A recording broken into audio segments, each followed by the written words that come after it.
Welcome back, mga kaagap. Ito na naman po ang inyong lingkod, si Mr. Destiny. At magbibigay po tayo ng pinakamainit na update po ngayon sa social media, mga kaagap. Nakakatuwa naman po, di po ba? Sila Menga yung mga post niya na talagang, kumbaga, 101%, di po ba? Na pauwi na nga po si Alden Richards galing Iloilo. Ito naman po yung latest post ni Bengay.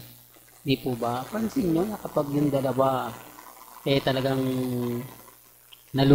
kumbaga may mga kaganapan na kumbaga nakakalungkot. Di po ba? Kaganapan na akala natin mapapasakitan tayo pero sa bandang huli, tayo naman po talaga yung bida. Tayo naman po talaga yung panalo. Sabi ko nga po sa inyo, may mga bagay-bagay po na mahirap nga po talagang ipaliwanag. May mga bagay-bagay nga po na, kumbaga, alam nyo na, di po ba, sabi ko nga po sa inyo, dito po sa channel ni Mr. Destiny, marami po kayong malalaman, marami po kayong maintindihan. Lalo na nga po pagdating sa social media, di po ba? Kaya nga po sabi ko sa inyo, ako, kampante lang ako, relax lang ako. Lalo na po ngayon na talagang, kumbaga, yung tipong etc. di po ba? Kaya ang sabi ko sa inyo, yung mga nagpapakalat po na hindi daw po magkasama si Maine at si Alden, wala naman pong problema. Pero pansinin niyo po ba yung mga sign ng dalawa? Pansin niyo po ba yung mga kaganapan po nila Mengay at ni Alden? Katulad ngayon, pauwi na si na Alden, tapos ito yung post ni Mengay na pauwi rin siya. Hindi po ba nagkakataon lang? O hindi po ba sinasadya na ito ng real life couple? Hindi po ba sinasadya ito nila Mengay at ni Alden para mas maintindihan, mas maunawaan po ng mga taong kumbaga hindi naniniwala. Yung tipong kumbaga kahit anong ibato nila, kahit anong sabihin nila, talaga naman pong mararamdaman mo na hindi naman po talaga umaayon sa mga pahayag at komento po ng iba. Kaya nga sabi ko sa inyo dito po sa channel ni Mr. Destiny, kung ano po yung mga nalalaman ninyo, napapanood ninyo, napapakinggan, relax lang. Diba? Yun na naman po yung importante kay Mr. Destiny o sa Aldab Nation. Ano pa po yung mga nababasa ninyo, relax lang. Wala naman pong magandang ganap sa Iloilo. Sabi ko nga po sa inyo, wala pong relasyon sila Catherine at si Alden Richards. Wala po sila, hindi po sila umaamin at lahat po ng mga sinasabi nilang regalo, kumbaga, hindi po yung totoo. Di po ba? Real talk yan, hindi po yung totoo. Lahat po yun gawa-gawa lang. Kasi kung meron po na niregalo si Alden Richards kay Catherine, pag-uusapan na po yan sa social media. Ibabalita na po yan ng 24 oras. TV Patrol.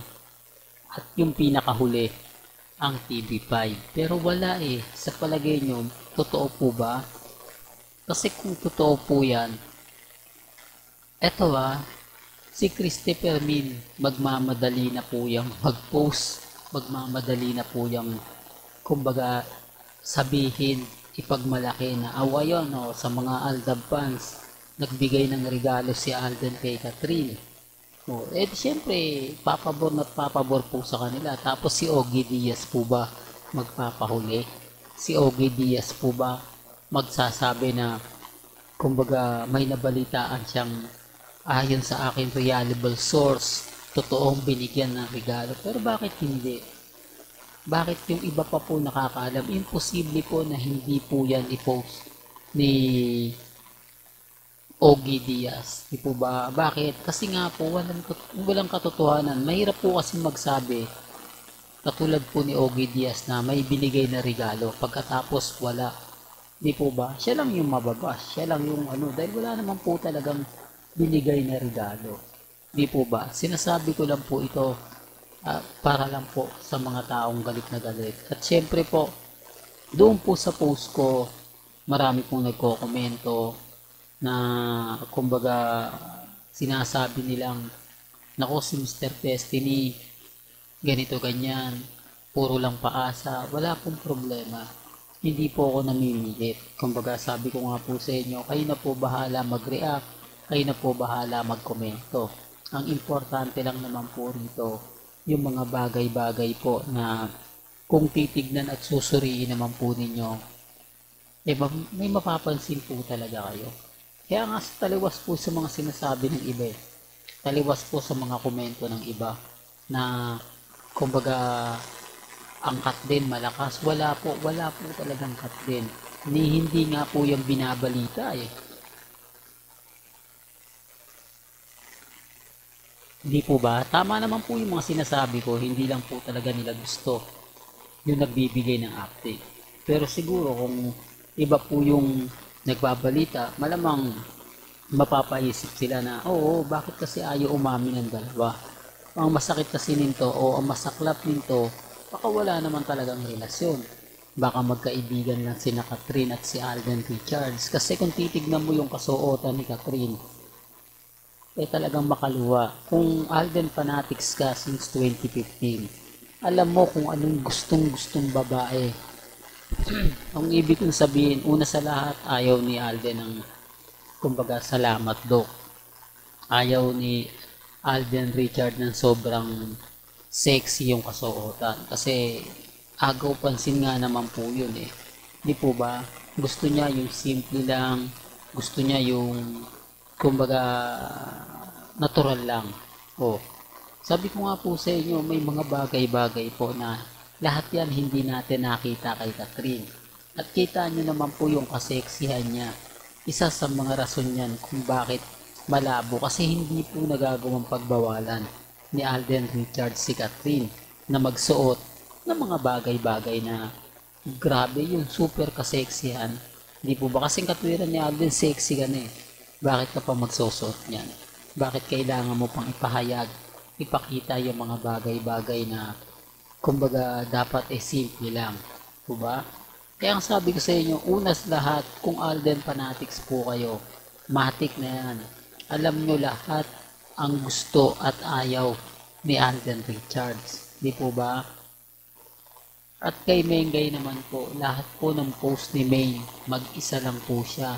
Hindi siya nagpo-post ng sinasabi ng iba na magkasama. Kaya nga hindi po to, hanggang ngayon hindi pa po nakikita ang bahay o wala pa pong vlogger ang pumunta para ma-interview sila Mengay at si Congressman. Sinasabi ko lang po ito para lang po sa kaalaman ng lahat. Lalo na nga po sa mga taong number 1 lagi at bitter na bitter nga po kay Mr. Destiny. Kaya nga sabi ko sa inyo, relax lang po kayo, maging matatag, maging kampante. Kasi ako naman po, hindi naman po ako nagpapadaig. Never naman po tayo nagpapatalo. Sa ngayon, relax lang. Sa ngayon, kampante lang. Diba?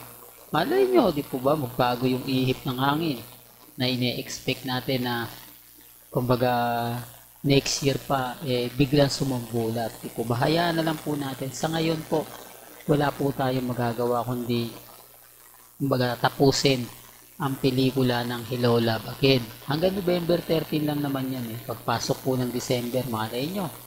Di po ba? Lagi po kong nandito at susuporta para po sa Aldab Nation. Wala pong iwanan, hindi po tayo magbabago.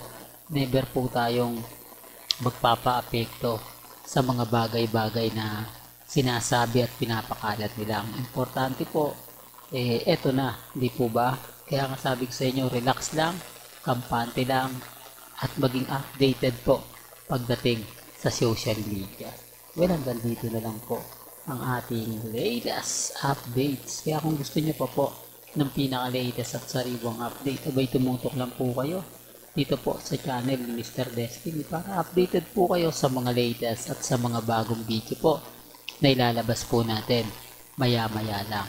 Kaya kung bago ka lang sa channel na to at isa kang true-blooded Aldab Nation na nagmamahal kina Mengay at Isoy, tama po ang channel na pinuntahan mo. Kaya consider na po kitang bagong subscriber. At huwag mong kalimutang i-share ang mga video po natin sa mga mami, sa mga titas, at sa mga senyor. Hanggang sa muli, salamat po sa panonood at pakikinig.